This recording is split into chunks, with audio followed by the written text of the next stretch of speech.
Olá, aqui fala o professor Murilo Rezende, do Instituto Columbanos. E hoje vamos começar a leitura do livro Felipe II, por William Thomas Walsh. Fantástico livro de história, né? Sobre esse rei do século XVI, o período talvez decisivo de toda a história da cristandade até nosso tempo. E o primeiro capítulo é o nascimento de Filipe II e o saque de Roma, 1527. Até o ano fatídico de 1527, em que seu filho Felipe nascera, a sacra, cesárea e católica majestade de Carlos V era tão feliz como raramente pudera ter sido um homem na terra. Dono do império mais vasto que o mundo tinha conhecido, esposo aos 26 anos da mulher mais bela da Europa, ele prolongava o idílio de sua lua de mel nos fantásticos pátios e jardins do Alhambra, enquanto o louco mundo, desequilibrado, corria até sua ruína ou consultava suas inquietudes no Concílio de Toledo. Vivendo em um palácio que faria inveja a Salomão, e satisfeitos todos os seus possíveis desejos humanos, sem dúvida teria de agradecer 1000 vezes aos espíritos imortais de seus avós Fernando e Isabel por aquele verão único, do qual não voltaria a gozar jamais, porque foram eles que conquistaram aquela planície fértil, com as montanhas cobertas de neve ao fundo e os incomparáveis jardins e sombras, onde cantavam, os rouxinóis entre os oleandros ao brilho do luar. Em um desses frescos pátios dos califas foi onde os reis católicos tiveram o bom senso de enviar Colombo através do Oceano Ocidental para acrescentar todo um continente à Espanha que eles tinham ressuscitado e liberado do jugo que a oprimira durante 8 gerações. Graças à sua previsão de casar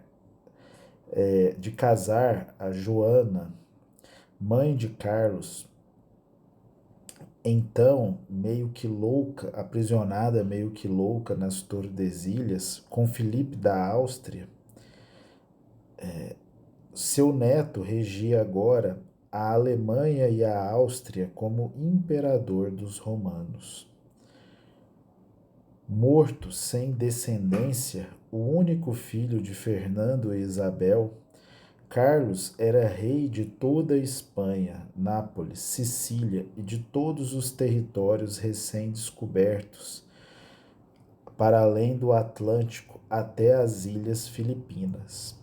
Pela herança borgonhesa de sua avó paterna, era senhor da Holanda, Países Baixos, do Franco Condado e outros feudos dessa rama senhorial.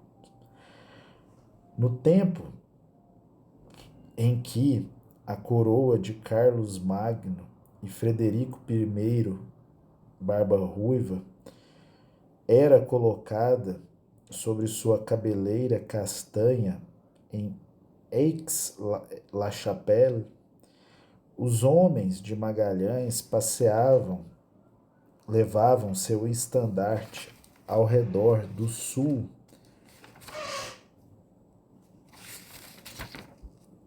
ao redor do globo. Seus olhos azuis, algumas vezes imperiosos, outras vezes melancólicos, se tinham cravado de forma cética em Lutero, na dieta de Worms, enquanto murmurava em meio à barba castanha que cobria seu queixo saliente dos Habsburgo. Não será este fradezinho que fará de mim um herege. Tinha sido rei aos 9 anos.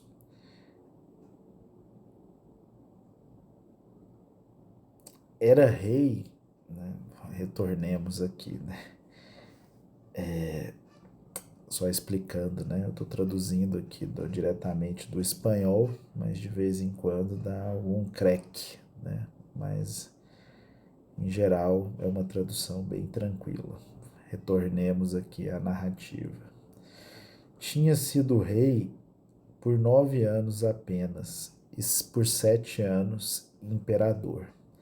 Sua luta principal, já hereditária contra a França, tinha terminado, já havia um ano, com a vitória de Pávia e a captura de Francisco I, depois de todas as suas insolências e traições. Esse golpe de sorte tinha feito de Carlos senhor de Milão e de toda a Lombardia, virtualmente, portanto, de toda a Itália, mais ainda. Como senhor do sul e do norte da Itália, ameaçava ao Papa Médici Clemente VII, como entre os dois fios de um par de tesouras. Meu Deus. O papado arrastado às bordas da ruína pela dominação francesa desde já 1 ou 2 séculos, e é conhecida o relaxamento e a corrupção que, consequentemente, se tinham estendido a toda a cristandade, caía agora sob a hegemonia da Espanha. E parecia que isso se daria por um longo tempo. Carlos sabia que isso era um bem para a igreja, o qual, ademais, tinha suas vantagens para César, e o César era ele. Nada faltava em sua felicidade, exceto um herdeiro. Mas como sua esposa tinha concebido em agosto do ano de 1526, era muito possível que esta última gota, tão desejada, se acrescentasse à taça de sua fortuna, já cheia até o limiar da taça. Né? Quem poderia ter previsto que um matrimônio de conveniência acabaria em semelhante sonho? Carlos apenas tinha pensado no amor quando, depois de deixar a jovem Maria Tudor, se tinha unido a Isabel em março, naquele pátio dos embaixadores de Sevilha, onde sua avó tinha sentenciado à morte tantos foragidos meio século atrás. Era sua esposa uma prima irmã sua, filha de sua tia Maria e do rei de Portugal, Manuel o Afortunado. Carlos não ocultava que se casava com ela para que pudesse reagir à Espanha, se fosse necessário. Carlos não ocultava que se casara com ela para que ela pudesse reger a Espanha, se fosse necessário, durante suas ausências por guerras e viagens. E, o que era ainda mais importante, porque aportava um dote de 1 milhão de ducados em um momento em que eram especialmente oportunos.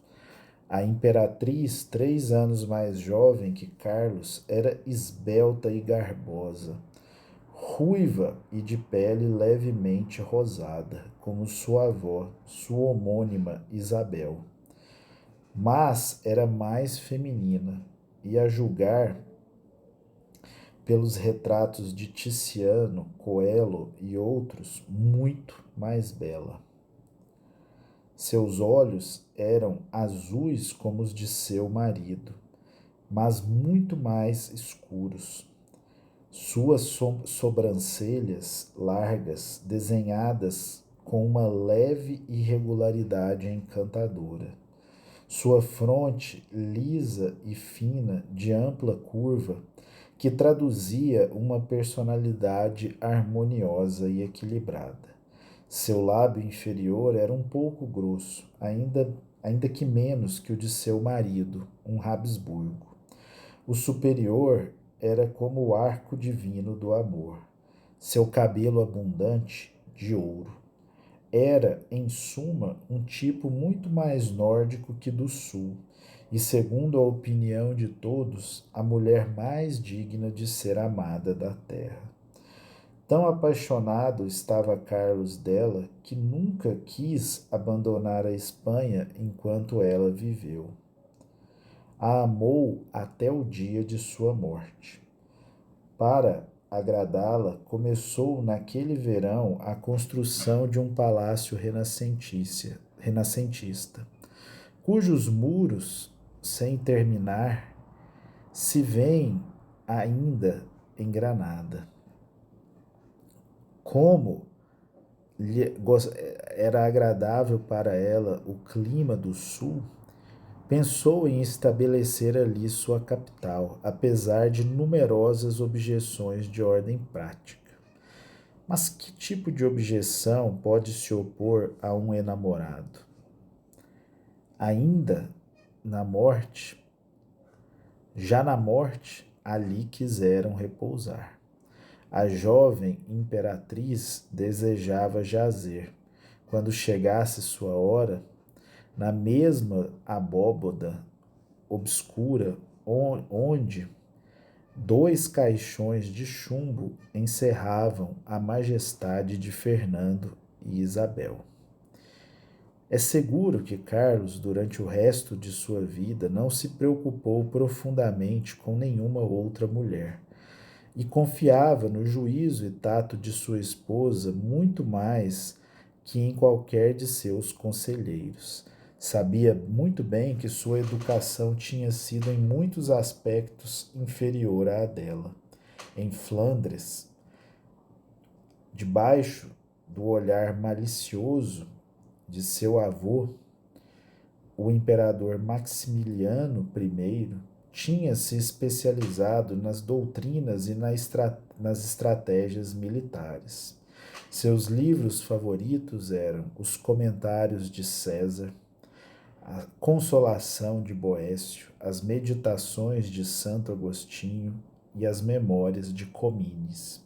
Conhecia pouco os filósofos e teólogos. A música era nele uma paixão e amava a arte o bastante para proteger com entusiasmo a Tiziano. Falava o francês, o flamenco e o italiano, além do espanhol. Agradavam-lhe os pássaros e todos os animais, e teve, em certa ocasião, um papagaio e 2 linces. Também as flores foram uma de suas preocupações. Se até hoje o cravo cresce nos jardins da Europa, é porque Carlos os enviou desde Tunis. Com algo do encanto, la joie de vivre, a alegria de viver de seu volúvel pai, reuniram-se nele as sólidas qualidades dos reis católicos, transmitidas através de sua desafortunada mãe. O gênio e a vontade, o grande valor pessoal, o ânimo na adversidade. Ainda que, no momento da boa fortuna, era, às vezes, demasiado orgulhoso. Um senso comum transbordante de astúcia, que o fazia penetrar através dos homens e das aparências, embora nem sempre, e uma grande humildade diante de Deus, exceto quando a cólera se apoderava dele. Falava suavemente e levava ordinariamente um traje negro, singelo, com jeito de usado, sem outro ornamento que não fosse uma corrente de ouro ao redor do pescoço. Era um grande comedor. Lhe agradava sua cerveja às 5 da manhã e uma janta copiosa à noite. E no almoço, mais de 1/4 de litro de vinho do Reno, com vários pratos de carne. Enquanto Carlos sonhava com sua imperatriz debaixo de um céu resplandecente, entre rosas e louros, o mundo medieval do qual havia nascido se transformava rapidamente em um mundo moderno e desconcertante, ao qual um dia voltaria às costas, cheio de fastio e desilusão. Quando chegou a Granada naquela primavera, poderia-se dizer que era um dos 4 homens capazes de transformar os destinos do mundo ocidental. Ele e seu rival, Francisco I, seu tio Henrique VIII e o Papa Clemente VII. Se em 1526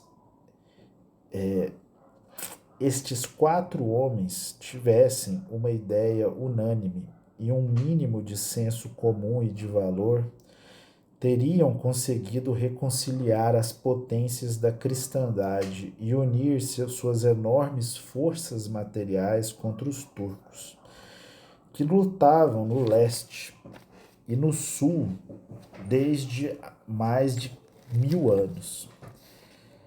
Dos 4, Carlos era o mais poderoso, o mais bem dotado para a governança e para a guerra, e o mais inteligente e prudente, diante da necessidade iminente de abordar os conflitos suscitados por Lutero e pelos outros insurrectos do norte.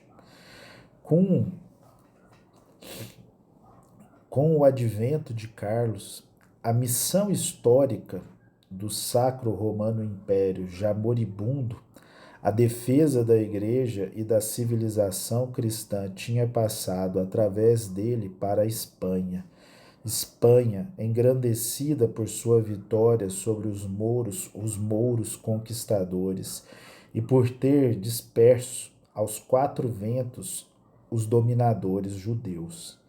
Espanha, cuja infantaria era invencível nos campos de batalha da Europa. Espanha, cuja esquadra dominava o Atlântico até o vasto Novo Mundo. Na península, com a repressão das comunidades, os assuntos de Deus e os de César pareciam ter chegado como que a um equilíbrio com o qual quase todos estavam satisfeitos. A Igreja espanhola se reformou vigorosa e militantemente católica. O povo era próspero. A democracia e a coroa estavam bem equilibradas. E por que isto não poderia se espalhar para a Europa e todo o mundo? O destino fugaz passou sem embargo, junto a Carlos, no momento em que este dirigia para outro lugar suas preocupações.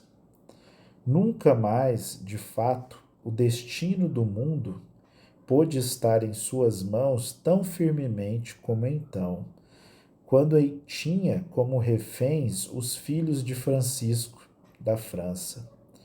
Quando intimidou ao vacilante Papa Médici com suas infantarias de terços.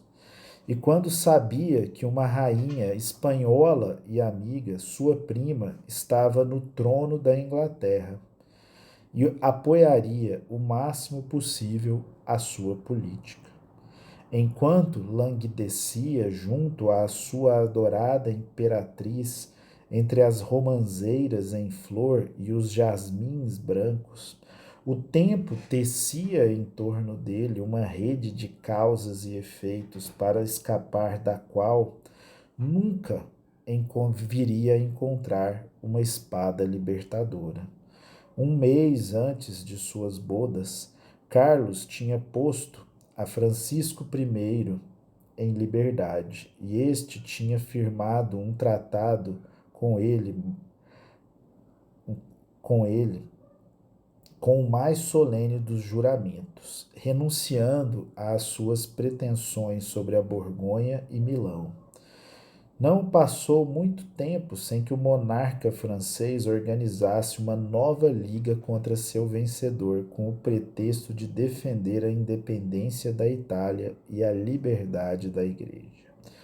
Florença, Veneza e Francisco Sforza se uniram a ele.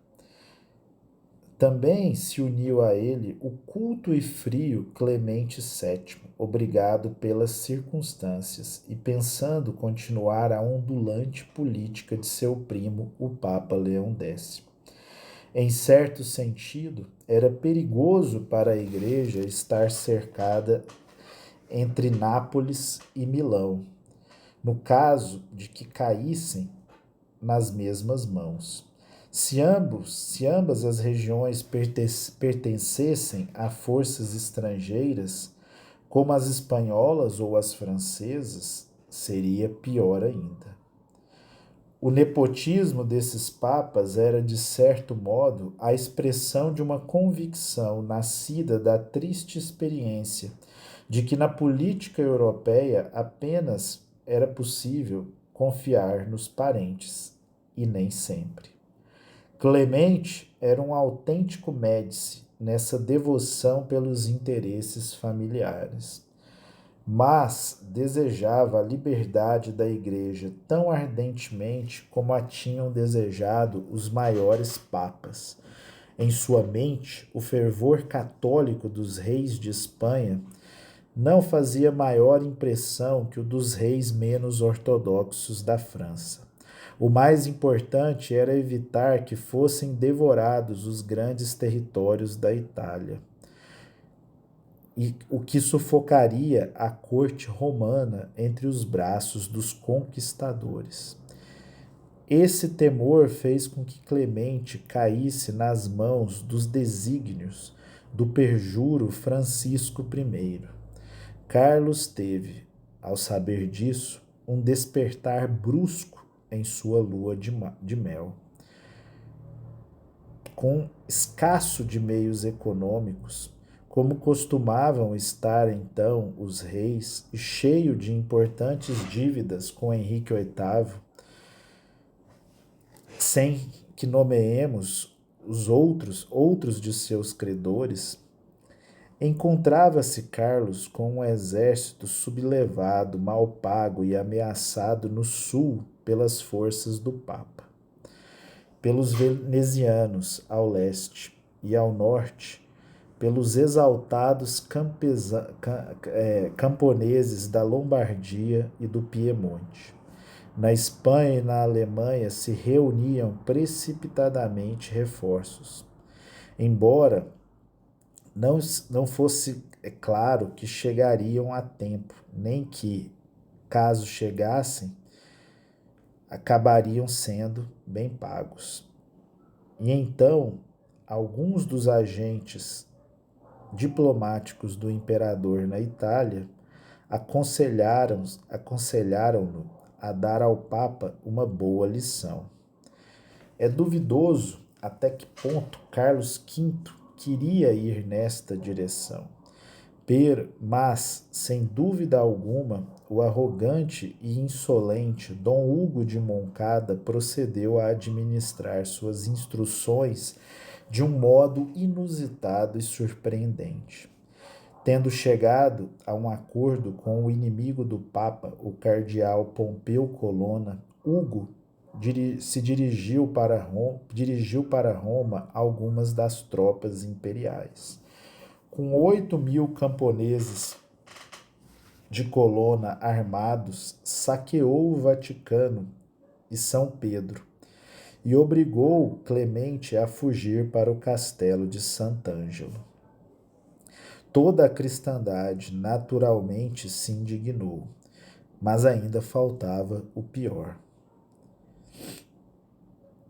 Inclusive a profanação de São Pedro em 25 de setembro ficou, de fato, esquecida ao saber-se, no dia 1º de outubro, que os turcos tinham obtido uma vitória esmagadora sobre os cristãos em Morrox.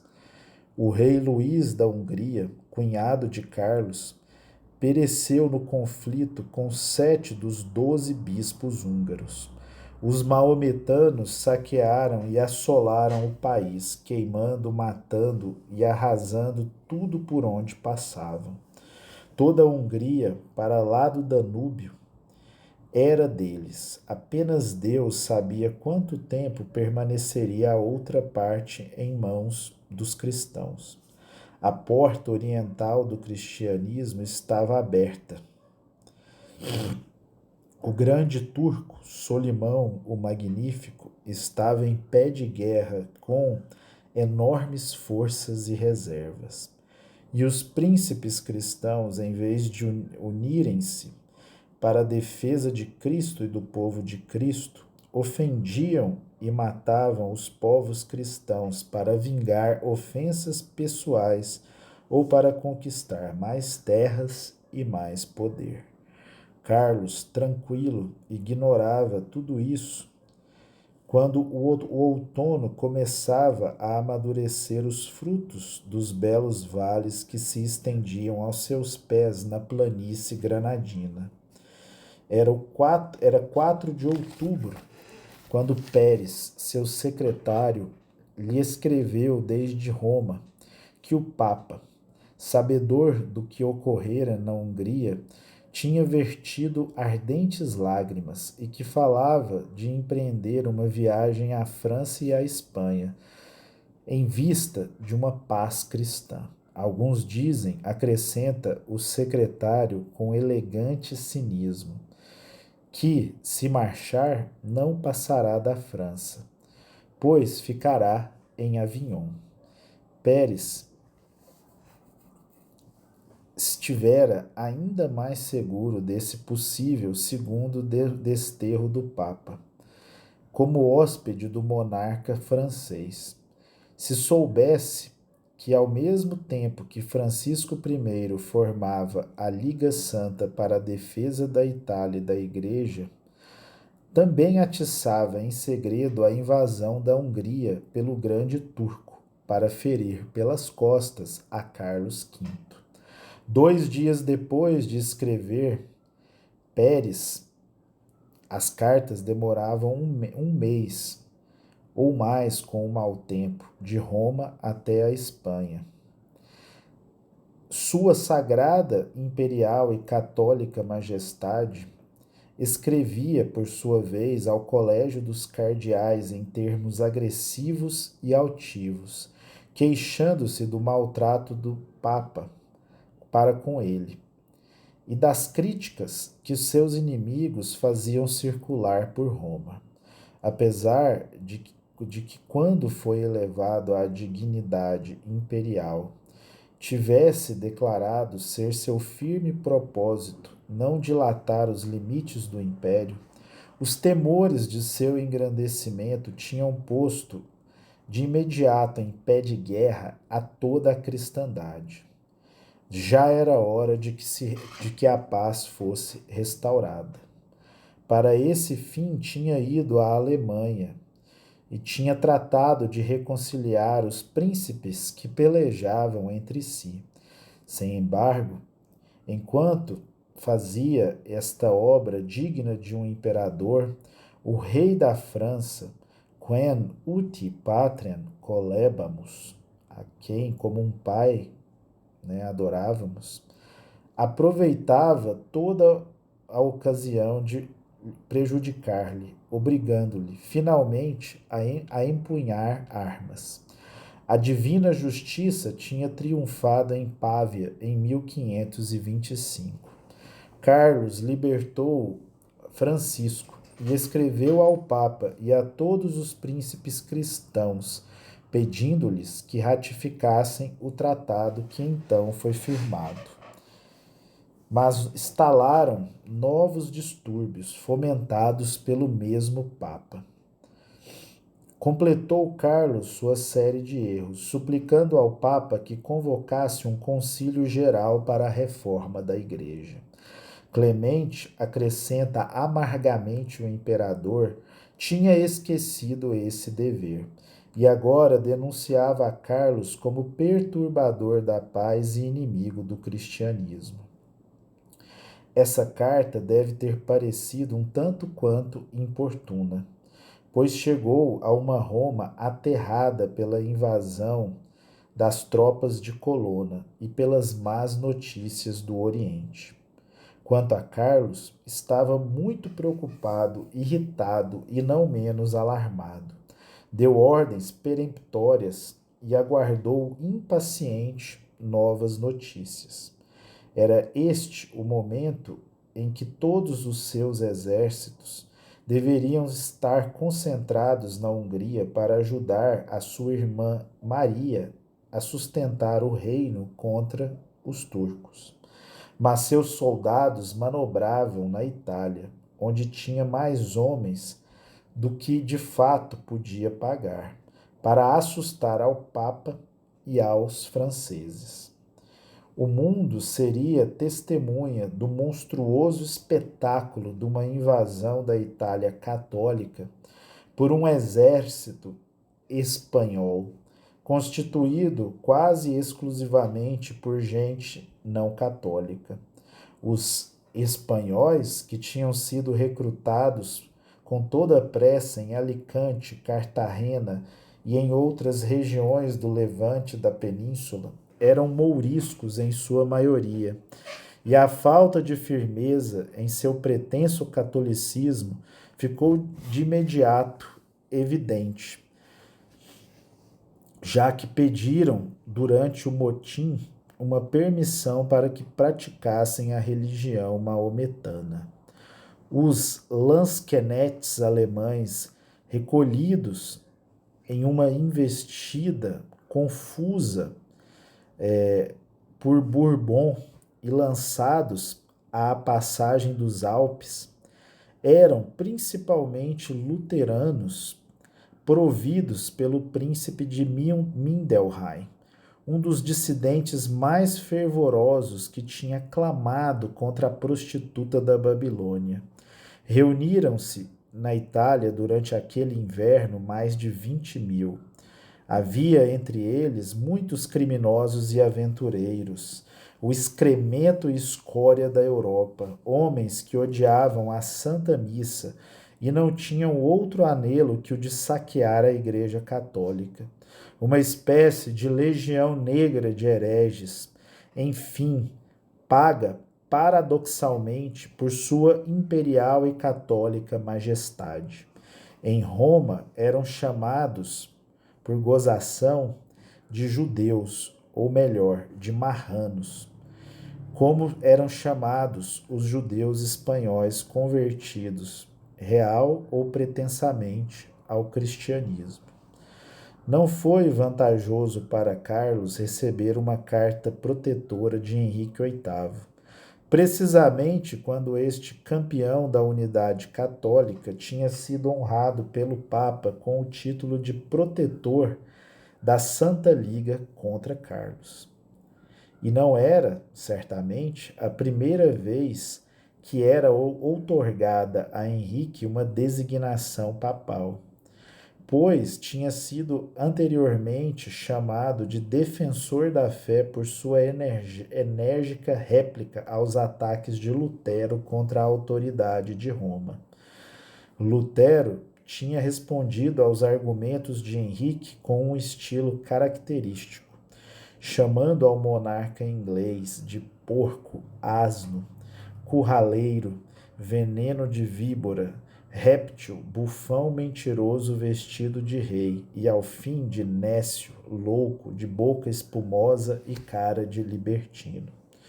Tudo isto não impediu que Henrique escrevesse uma admoestação, a mais católica imaginável, a seu embaixador, o doutor Li, com destino a nosso amado sobrinho, o imperador. Estava encantado de que Carlos o desejasse como mediador da paz da Europa, pois o estado em que se encontra a cristandade requer uma imediata solução. Se o reino da Hungria, um dos mais fortes baluartes da cristandade no leste europeu, permanecer em mãos dos infiéis, não é possível calcular o dano que se poderá ser feito à nossa santa religião. Se os príncipes cristãos ocupados atualmente em guerras intestinas não deixarem suas armas e fizerem uma liga geral para conter aos turcos, estes invadirão inevitavelmente a Alemanha. Acabamos de escrever a nosso santo pai, o Papa, e a nosso bom irmão, o rei da França, pedindo-lhes que enviassem embaixadores à Inglaterra para que possam ali iniciar as negociações para que se forme a liga contra o turco. Exortações semelhantes devem ser dirigidas por vós a nosso querido irmão e sobrinho, o imperador. Deveis também informar a nosso querido sobrinho, o imperador, de nossa indignação ao conhecer o ultraje odioso e inaudito cometido por Dom Ingo de Moncada, pela família Colonna e outros de seus partidários contra a pessoa do Papa. Os detalhes desse ultraje não duvidamos que já tenham chegado aos ouvidos do imperador. Estamos seguros não apenas de que o imperador não autorizou nem consentiu em tal conduta injuriosas, e sim que, ao contrário, certamente estará profundamente desgostoso, como qualquer príncipe cristão em semelhante tragédia. Pois realmente, se o fato ocorreu tal como nos foi contado, jamais tal ofensa foi cometida nem mesmo nos tempos dos godos, vândalos e outras nações bárbaras. Conduta execrável e tão mais inadmissível quanto que, segundo nossos informes, os soldados imperiais saquearam e destroçaram a igreja de São Pedro e outros templos e casas consagradas a Deus, e fizeram o mais abominável uso dos vasos e ornamentos da igreja. Nunca se ouviu, se escreveu, nem se viu tão grande ofensa a Deus, tanta infâmia e impudor nos ofensores, e tão notável desonra para a sé apostólica. Estamos convencidos, não obstante, de que atos tão repugnantes foram cometidos sem o consentimento e nem o conselho do imperador. E por isso, temos feito, estamos a fazer tudo o que está em nossas mãos para mitigar-los, suavizar-los e desculpar-los. E pedimos ao Papa e a outros príncipes cristãos que tenham forças para suportar essa perda com paciência. Pediu Henrique a Carlos que atrasasse sua projetada coroação em Roma se realmente desejava a paz. E o respeito em relação às dívidas que conosco tinha contraído, né? Já que ouviremos as explicações de Dom Inigo de Mendonça sobre o assunto e trabalharemos com a maior doçura, para que tudo se resolva satisfatoriamente. Carlos permaneceu em Granada com a imperatriz até o fim de dezembro. Já era demasiado tarde para fazer frente aos turcos. Estes se recolhiam para a Transilvânia para passar ali o inverno. se bem que os agentes do imperador assegurassem que provavelmente voltariam na primavera e entrariam sem dúvida em Viena. Mas as notícias da Itália eram igualmente inquietantes. Durante outubro e novembro chegaram petições urgentes de dinheiro.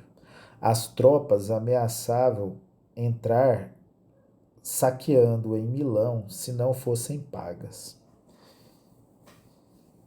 Em 9 de novembro, escreveu Carlos a Erasmo de Roterdã felicitando-lhe por ter sido se tornado inimigo ex-professo de Lutero e exortando ao grande intelectual que seguisse nesse caminho.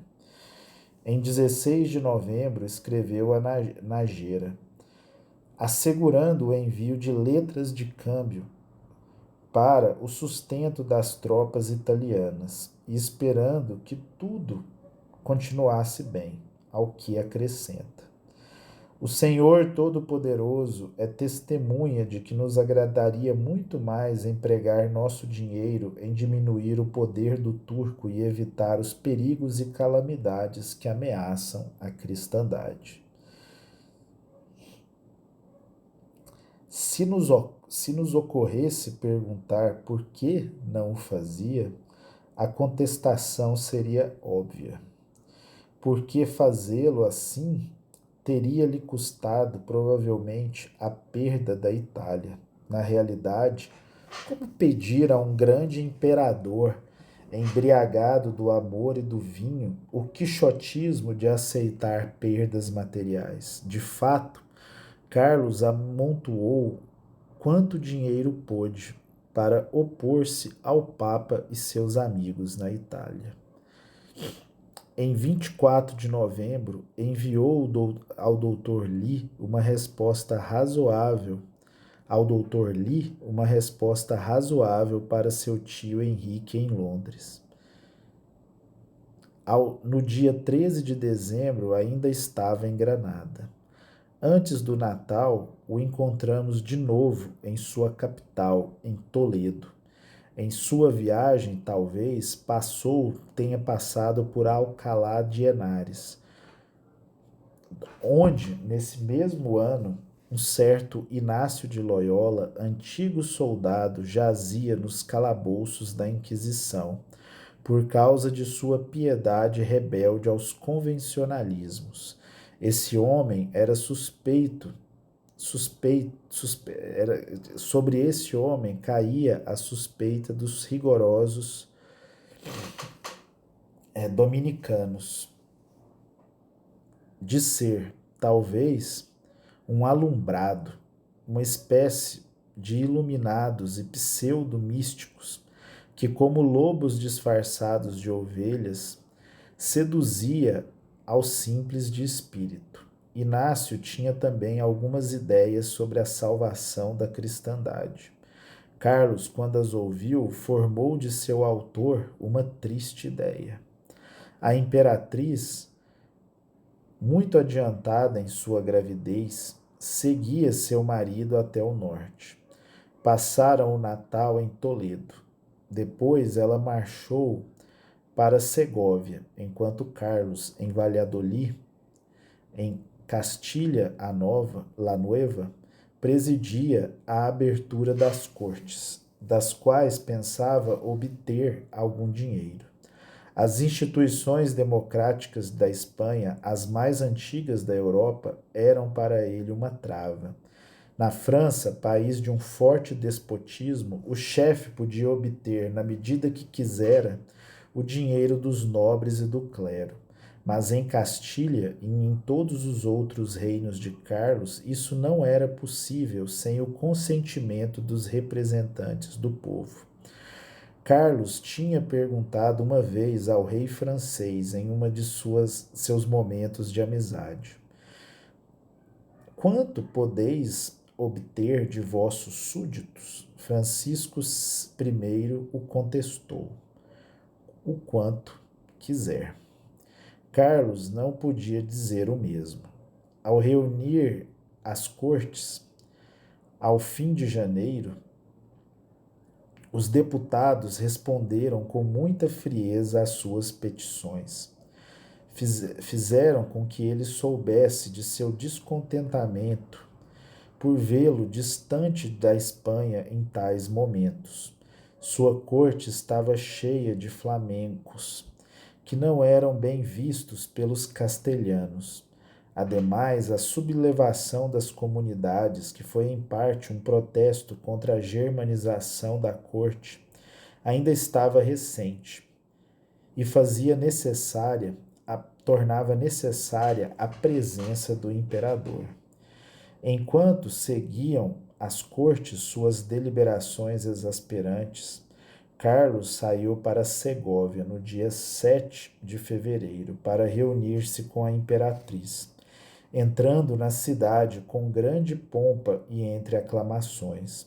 O povo, ao saber da gravidez da imperatriz, organizou procissões, nas quais iam o povo com círios acesos e os pés descalços, e muitos se açoitando, para que Deus ajudasse o parto real e para que nascesse um herdeiro do imperador, a quem pudesse deixar o cetro do mundo.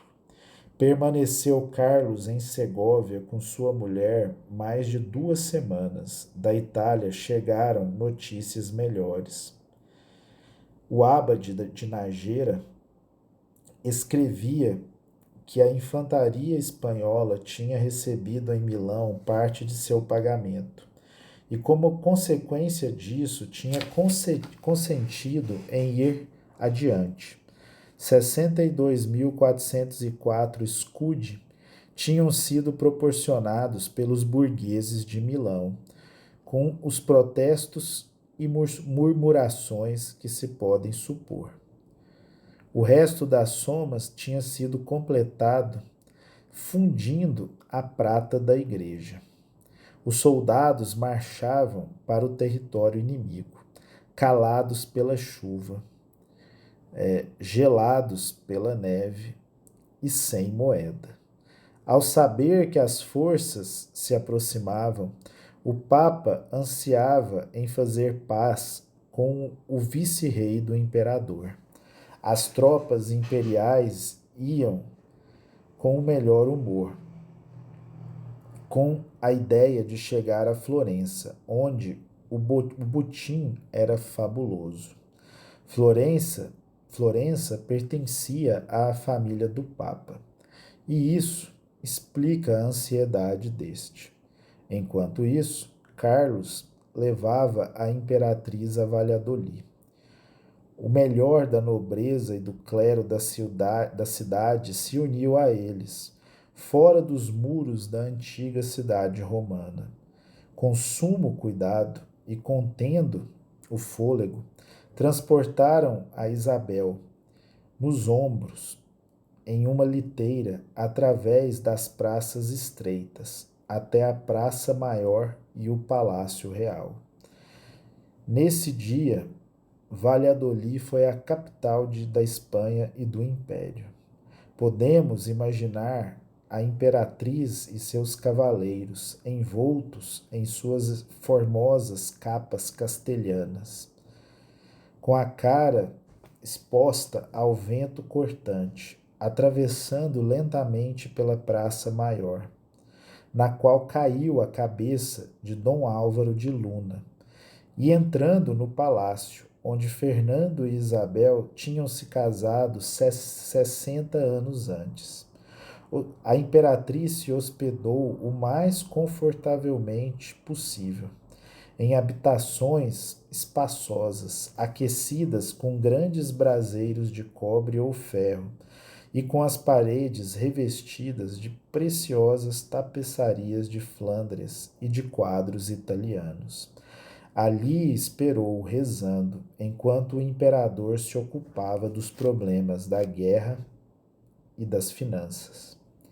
De todas partes da Europa chegavam a Carlos notícias desagradáveis.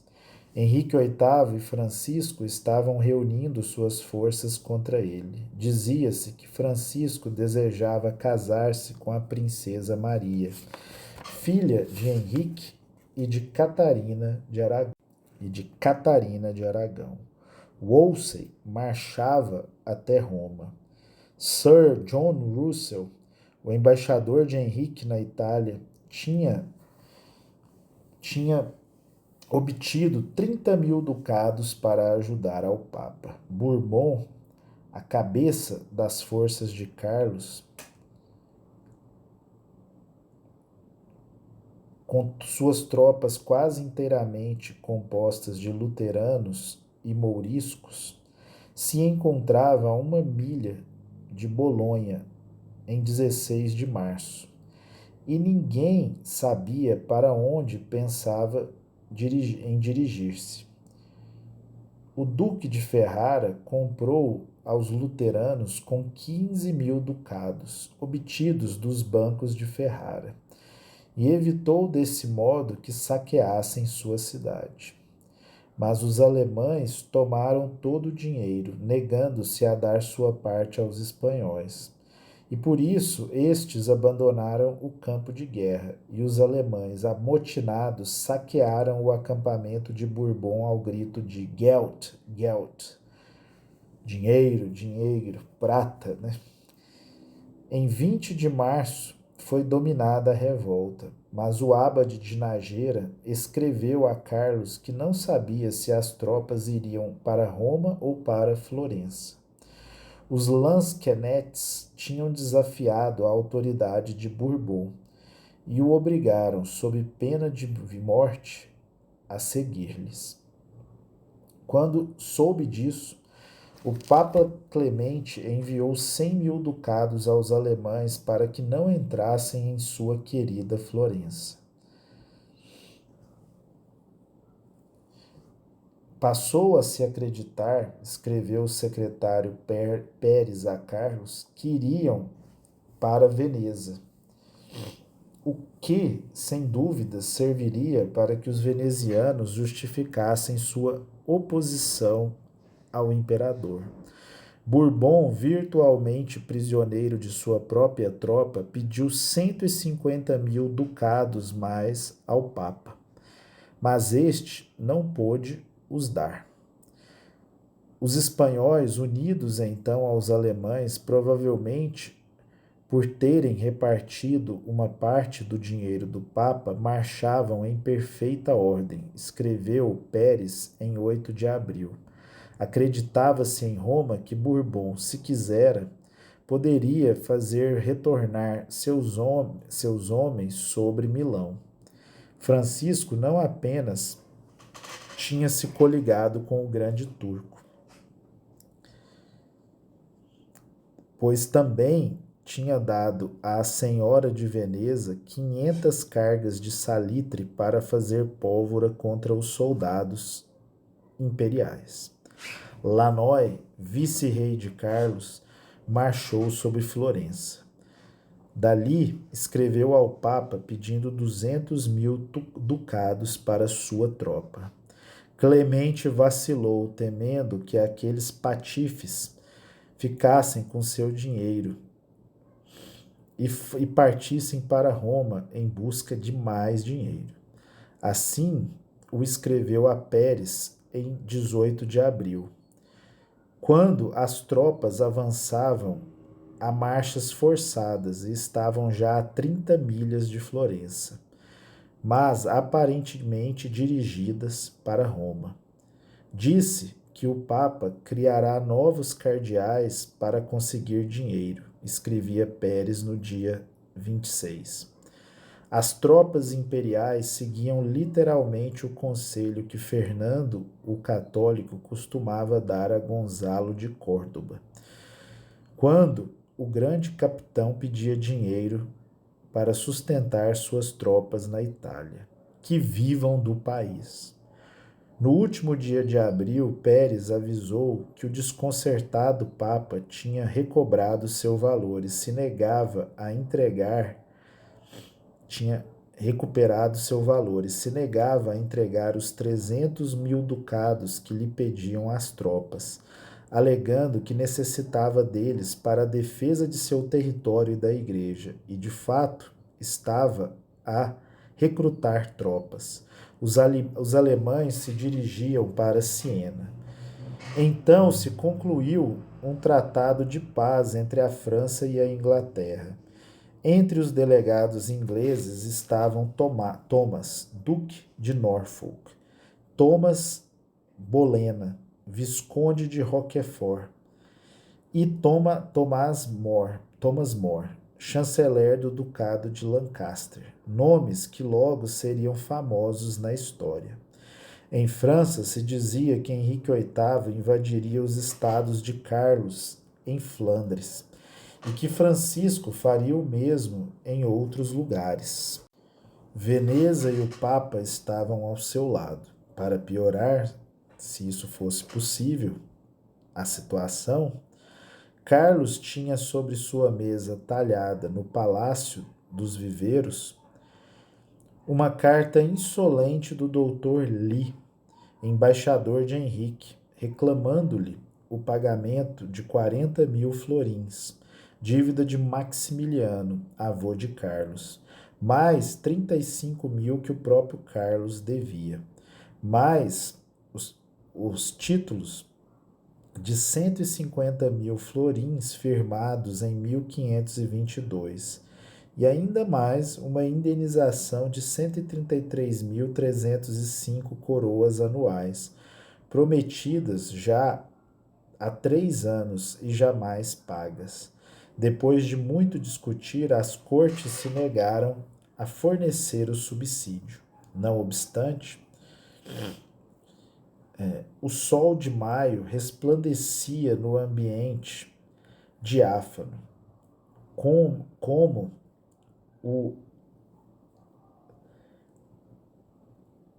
vermelho vinho, o rubro vinho do sul, e ressoavam as risadas dos meninos que jogavam, e os gritos dos aldeões que conduziam seus bois nos campos férteis que banham o Douro.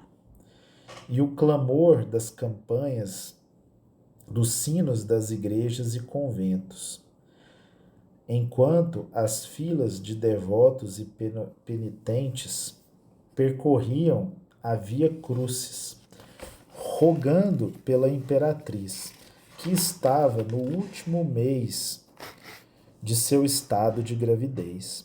Era um mundo bom e aprazível, aquele da velha Castela, com suas colinas conquistadas dos mouros, à custa de tanto sangue e através de amplos séculos. A lua, bom augúrio para um recém-nascido, estava em minguante. A quaresma terminava, e com ela o longo inverno. O ar fresco estava cheio da fragrância das roseiras e das laranjeiras em flor. Chovia, no entanto, por torrentes. Quando a imperatriz, com o rosto tapado como mandava o protocolo, dava à luz um menino às 4 da tarde do dia 21. Enquanto o recém-nascido era envolto em suas fraldas, entrou alegremente o imperador e o tomou em seus braços, dizendo: Deus nosso Senhor te faça um bom cristão. Que Deus nosso Senhor te dê sua graça. Que Deus nosso Senhor queira iluminar-te para o bom governo do reino que hás de herdar. Um grito de alegria se estendeu por Valladolid e seguidamente por toda a Espanha. Houve salvas em todos os fortes. Os sinos de prata de cada povoado soaram em ação de graças a Deus nosso Senhor por ter dado um herdeiro àquela parte da terra, tão vasta e tão turbulenta. Enquanto os grandes e os cavaleiros se aglomeravam no palácio, aclamando ao imperador, este se dirigiu a pé, em meio da chuva, à igreja de São Paulo, para dar graças a Nosso Senhor pelo benefício recebido. No sábado de 2 de junho, O infante real foi conduzido por uma porta secreta do palácio à igreja dos dominicanos de São Paulo. O trajeto estava coberto de rosas e flores de flores de laranjeira. Foi batizado com a magnificência que os espanhóis gostam de mobilizar em tais ocasiões. O arcebispo de Toledo, Dom Álvaro de Fonseca, primado de Espanha, presidiu a cerimônia em uma das capelas de São Paulo. A fonte batismal era um grande recipiente de prata maciça. Nenhum documento contemporâneo faz alusão de que o menino tenha se comportado de modo diferente de outros meninos em semelhantes circunstâncias, nem que os grandes embaixadores e prelados ali presentes tivessem a mais pequena suspeita de que aquele menino seria algum dia chamado por alguns historiadores de o demônio negro do sul. Em verdade, não era negro, muito pelo contrário, era ruivo.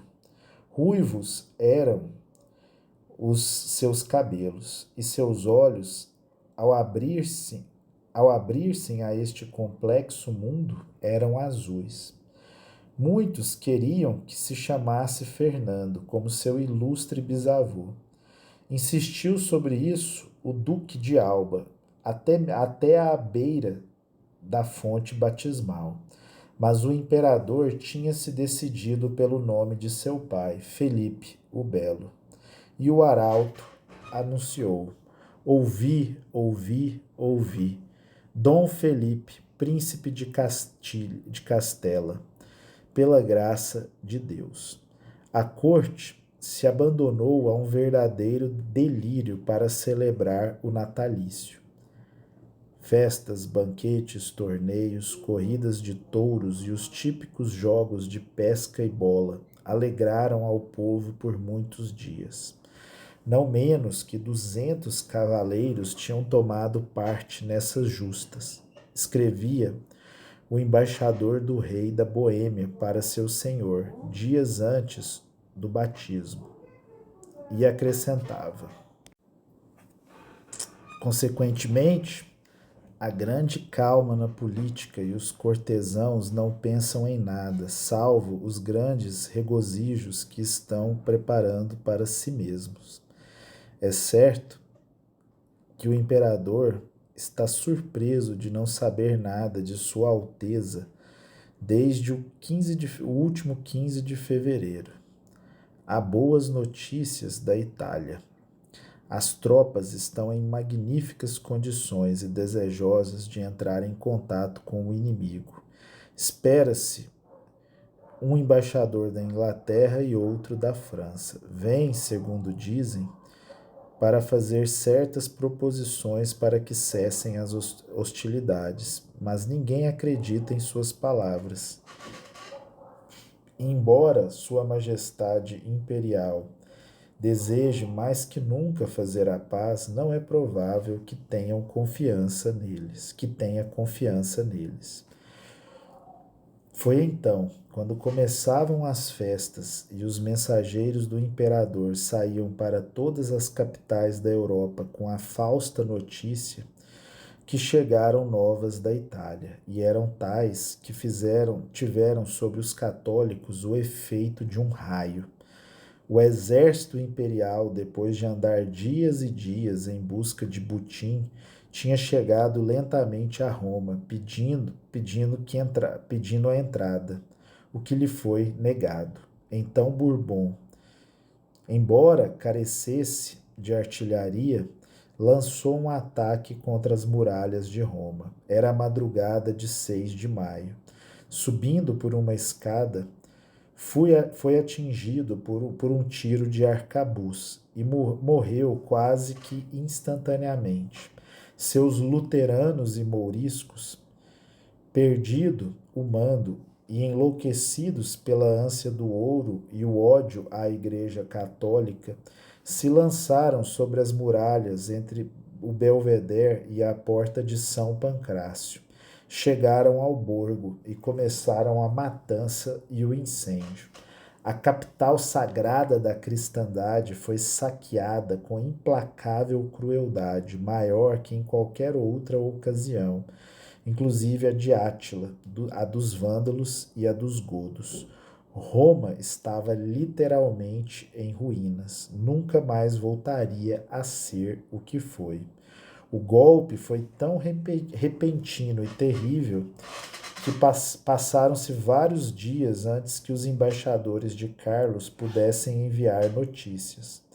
As notícias chegaram à Inglaterra quase ao mesmo tempo, por via de Veneza. No começo de junho, notícias inacreditáveis chegaram a Valladolid, em plena festa. Os soldados de sua sagrada imperial e católica majestade tinham assaltado o Vaticano. Quando o Papa Clemente e alguns dos cardeais se apressavam para fugir e refugiar-se no castelo de Sant'Angelo, os espanhóis fizeram fogo com seus arcabuzes contra o sumo pontífice. Tão angustiosa foi a fuga do Papa, escrevia Salazar, uma das testemunhas presenciais, que se esperasse para rezar 3 credos a mais, teria sido feito prisioneiro em seu palácio. Enquanto Clemente se preparava para defender-se em Sant'Angelo, os soldados espanhóis assassinavam todos que encontravam, até a cifra, se acreditarmos em Salazar, de 6.000 a 8.000 mortos. Morreram apenas 800 imperiais, a maioria pelos canhões, que tinham começado a atuar desde as muralhas do castelo. Alguns provavelmente do canhão que manejou Benevuto Cellini, segundo ele mesmo nos conta, cheio de arrogância. Desde o Borgo se derramaram os soldados por toda a cidade, cometendo atrocidades inconcebíveis, passando ao fio da faca povos de todas as nacionalidades, ou torturando-lhes para fazer com que confessassem de onde tinham escondido o dinheiro. Ouro, ouro. Quase 1 milhão de ducados roubaram do embaixador português e de seus amigos. Todos os cardeais que ficaram em Roma tiveram que pagar resgates e foram arrastados pelas praças como criminosos até o cárcere. Salazar viu o cardeal de Siena vestido com uma capa, arrastado por 10 lansquenetes pelo áspero pavimento da cidade. Os gritos das crianças e das mulheres faziam estremecer. Eram arrastados pelas praças, conduzidos por bárbaros que se adornavam com as riquezas dos grandes palácios. Os montes de mortos empilhados dia após dia exalavam um insuportável fedor. Ouro, ouro. Os luteranos, excitados pelo fanatismo e a avareza, assaltaram conventos e monastérios, matando muitos frades, padres e monjas, encarcerando outros ou martirizando-os. As monjas, que não tinham dinheiro para pagar seu resgate, foram arrastadas pela cidade entre filas de soldados. Não apenas o Vaticano foi saqueado e destruído. Não apenas suas ricas e suas suntuosas estâncias foram convertidas em estábulos dos cavalos dos luteranos, os quais se alegraram em destruir os tesouros de arte de Sant'Angelo, mas até mesmo São Pedro foi completamente destruída e saqueada. 30 homens que ali se tinham refugiado foram despedaçados diante do próprio altar, e outros igualmente nos dias seguintes, formando pilhas de corpos putrefatos.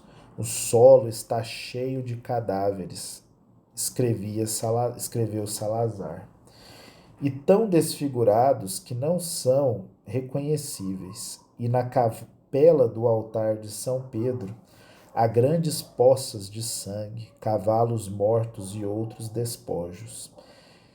Entre esses rastros macabros da carniçaria, viam-se espalhadas relíquias dos santos, jogadas com despeito pelos bandos selvagens e sanguinários que tinham roubado os relicários, taças e vasos de prata.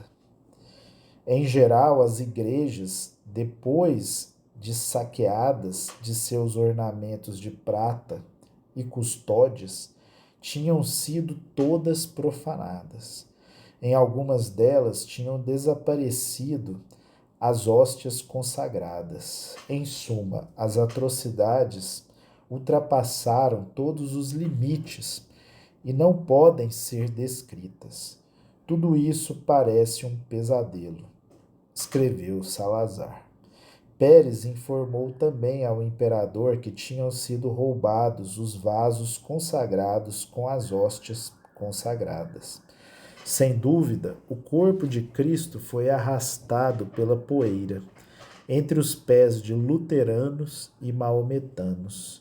Chamas e labaredas começaram a elevar-se por todas as partes na castigada cidade. As tropas incendiavam as casas cujos donos tinham fugido por, pelo fato de que não podiam pagar seus resgates. Foram destruídas obras de arte de valor incalculável. Muitos artistas foram assassinados. O renascimento da arte tinha sido, de modo sumário, concluído. Michelangelo deixou de trabalhar durante 2 anos. Ariosto escreveu seus tristes versos.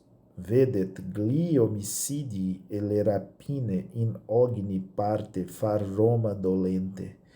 Quando chegaram as notícias à Espanha, e a dor e a indignação de todos foi sem precedentes. Em muitos lugares, frades e sacerdotes pregaram audazmente contra o imperador e pediram a suspensão das festas batismais em Valladolid. Quase toda a corte e muitas outras pessoas se puseram voluntariamente de luto e fizeram penitências públicas em nome da Espanha, como desagravo dos insultos feitos a Cristo e a seu vigário na terra. Carlos insistiu em que que as festas e banquetes continuassem, pretextando os grandes gastos que tinha feito a nobreza para os preparar. Mas a voz do povo, incentivada pelo arcebispo de Toledo, o duque de Alba e Quinones, o general dos franciscanos, que se atreveram a dizer a Carlos que mereceria ser chamado capitão dos luteranos, o fez retroceder. As festas foram suspensas. Uma calma morosa invadiu a corte. Parecia que o berço dourado do débil infante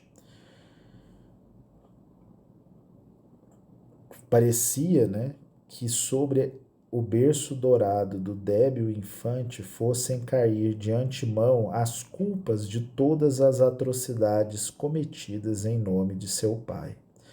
A superstição viu uma relação entre seu nascimento e o saque de Roma. Alguns disseram que o augúrio era péssimo. Felipe tinha nascido para ser a ruína da cristandade. Outros profetizaram que o infante seria a veneração, obediência, riqueza, escudo e espada da igreja. Carlos, ao contrário da audaz opinião do historiador judeu Heinrich Graetz, segundo o qual o saque foi ordenado por ele, ficou sinceramente dolorido e contristado com a chegada das terríveis notícias. Quase todos os historiadores o absolveram, ao menos de que o desastre tivesse sido uma deliberada intenção sua. Mas suas expressões de pena não pareceram desprovidas de uma satisfação mínima, já que o sucedido apoiava evidentemente seus interesses políticos. Escreveu a outros governantes da Europa, recusando quase toda a responsabilidade lançando quase toda a responsabilidade sobre o próprio Papa e Deus Todo-Poderoso. Segundo ele, de fato,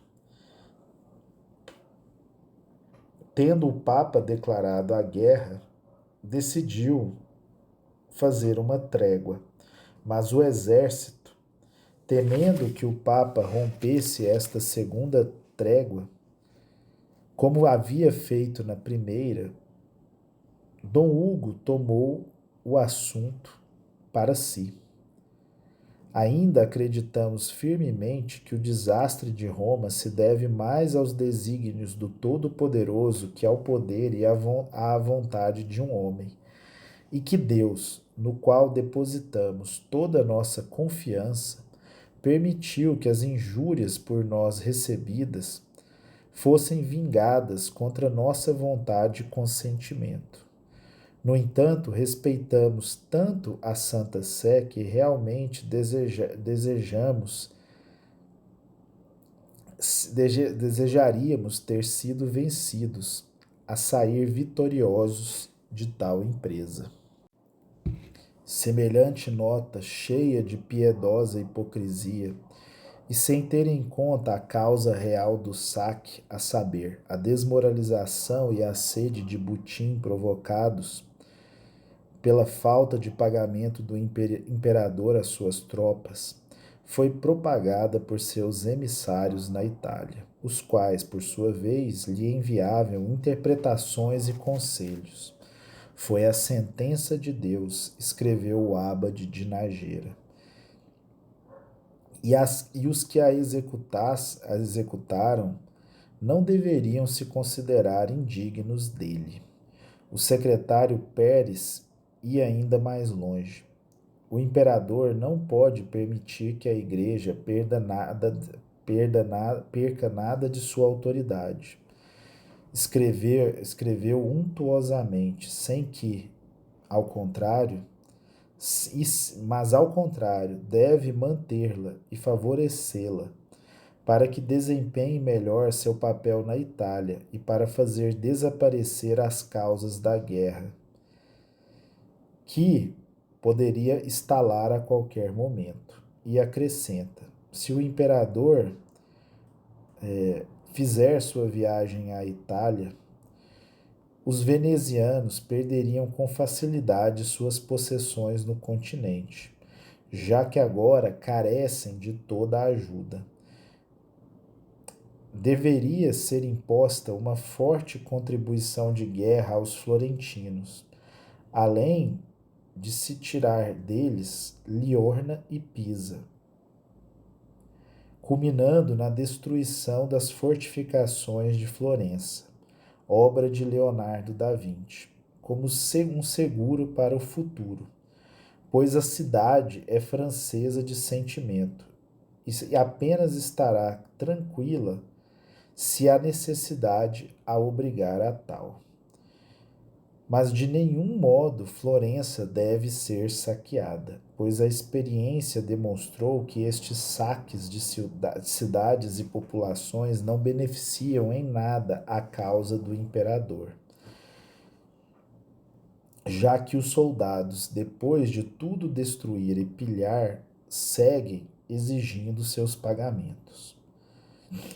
Uma vez que o imperador esteja na Itália, poderá obter com facilidade do Papa a cessão da 10ª parte da propriedade eclesiástica, fora de seus domínios, do que poderia obter a soma de 300.000 ducados para fazer a guerra contra o turco e defender a Hungria.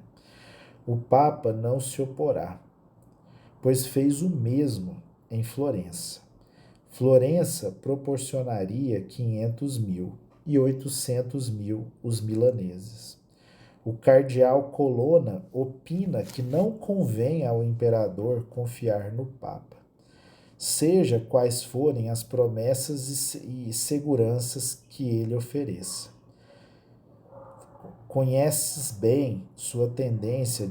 Ele conhece bem sua tendência de mudar de opinião e não deve, portanto, fiar-se nele. Enquanto o jovem Carlos se felicitava a si mesmo pelos termos que empregavam seus generais para esmagar ao Papa, a liberação do pontífice e dos cardeais prisioneiros de Carlos, mediante 150.000 scudi del sole como resgate, mais outros 200.000 scudi pelos estados da igreja, para que sejam pagos os soldados imperiais. E além disso, a absolvição dos generais de Carlos, da censura, de todas as censuras eclesiásticas em que tivessem incorrido. Na plena preocupação destes assuntos materiais, caiu, de repente, sobre o exército vitorioso um flagelo, do qual o povo cristão viu a justiça de Deus, que vingava o ultraje da cidade santa. A peste bubônica, a morte negra, deslizou sem trombetas nem tambores nos acampamentos imperiais do borgo de São Pedro e nas trincheiras que rodeavam o castelo. Antes que os cadáveres de São Pedro acabassem de corromper-se, muitos mais horrorosamente enegrecidos, cheios de manchas, se amontoavam nas praças. 2/3 dos lansquenetes alemães pereceram e o resto encontrou um fim digno de seus crimes. O atroz contágio entrou em Sant'Angelo e feriu a alguns cortesãos do aflito Papa. Clemente foi respeitado pelo mal. Será que poderiam acontecer piores misérias à cristandade atribulada? Os que se faziam esta pergunta em 1527 pensavam que não. Catarina da Inglaterra, tia de Carlos, que tinha conhecido, tantas penas desde o dia em que se embarcou em La Corunha, antes de finalizar o século, parece que vislumbrou o fim de tanta glória militar. Em 10 de maio, antes de saber do saque de Roma, tinha, de fato, escrito a seu sobrinho imperial, desde Granuche, uma carta em castelhano, patética e contundente. Poderosíssimo e altíssimo Senhor, apenas intenciono expressar a gratidão que devo a Vossa Alteza pelos inumeráveis favores que me outorgou.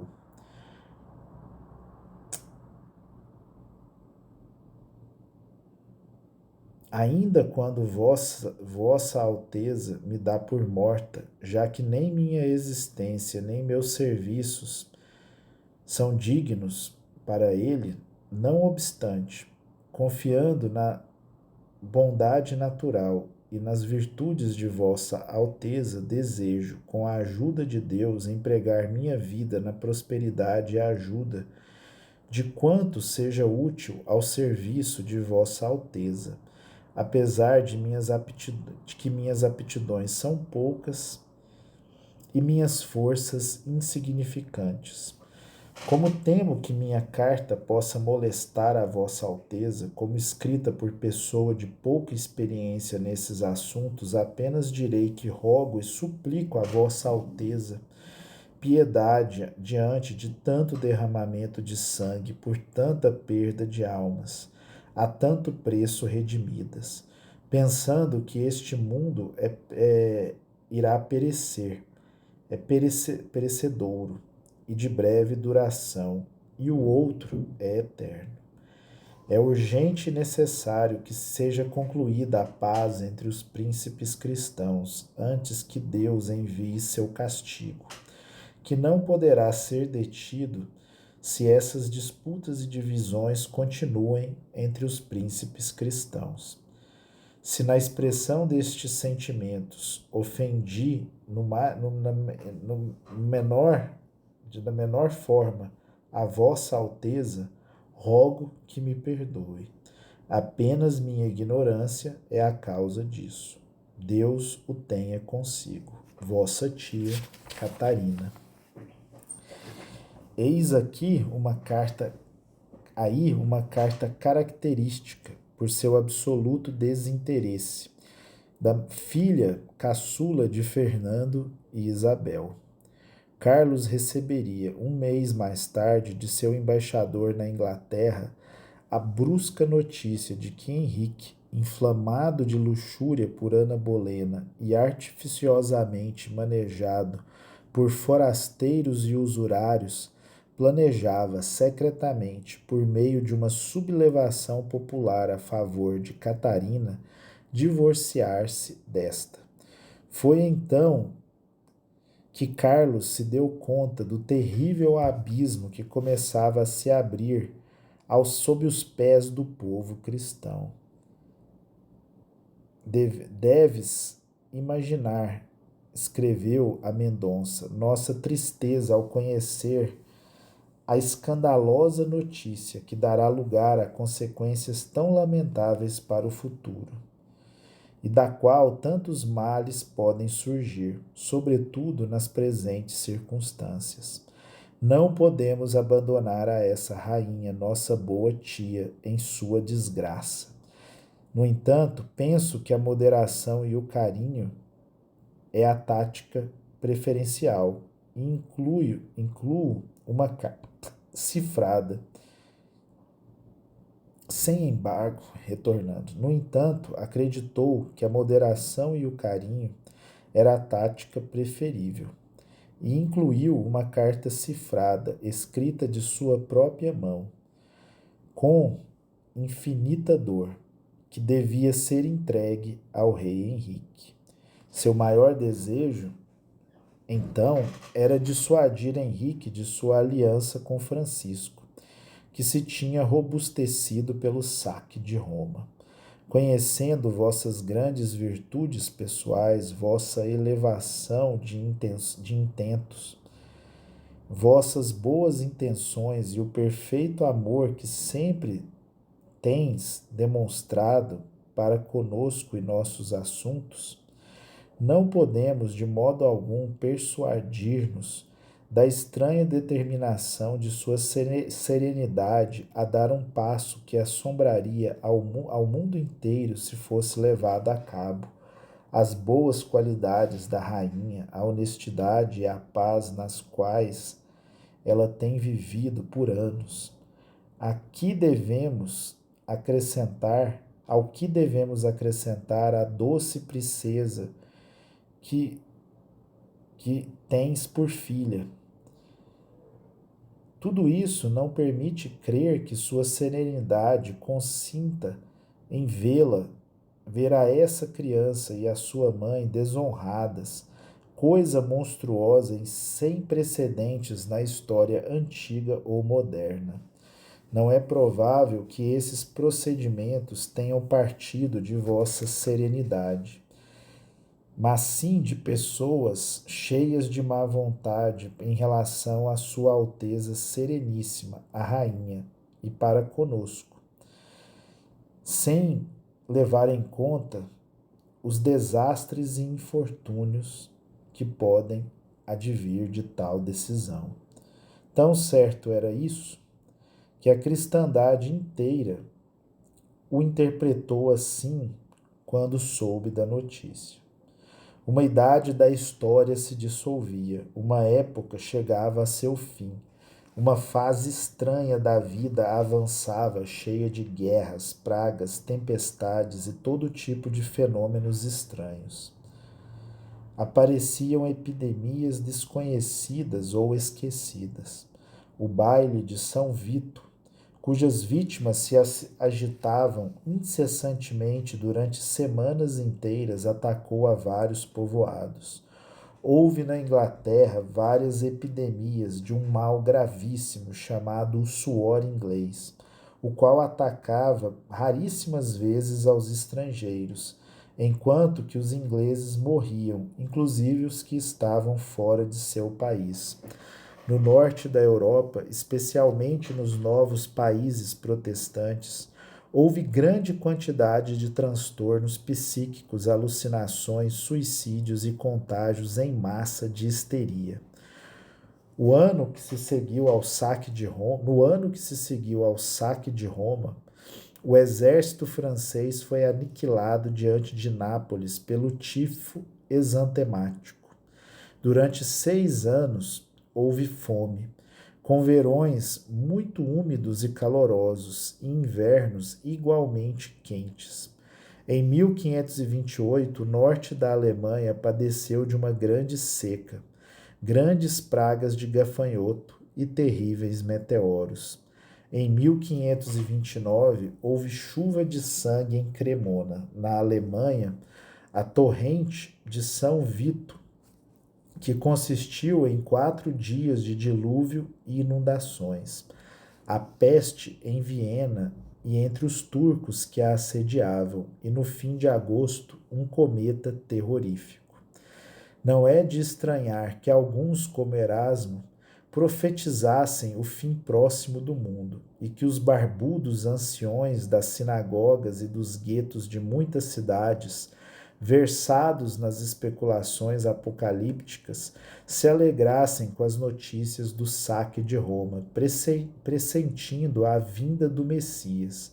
Na Polônia e na Hungria e na Turquia e na remota Ásia se dizia, com esperança, que Salomão Mouco, um belo marrano cujos antepassados tinham sido expulsos da Espanha, poderia ser esse Messias esperado por tanto tempo. As profecias rabínicas, de fato, asseguravam que a queda de Roma seria o sinal de sua chegada, mas a grande hora ainda não havia chegado.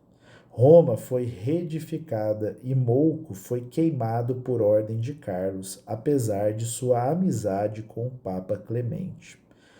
Para a mística cristã, a explicação mais provável deveria ser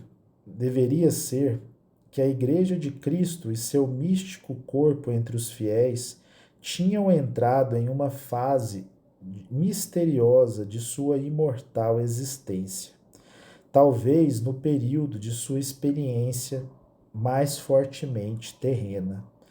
No amplo mundo, o cristianismo já era conhecido e seu evangelho era pregado por todos os rincões da terra descoberta.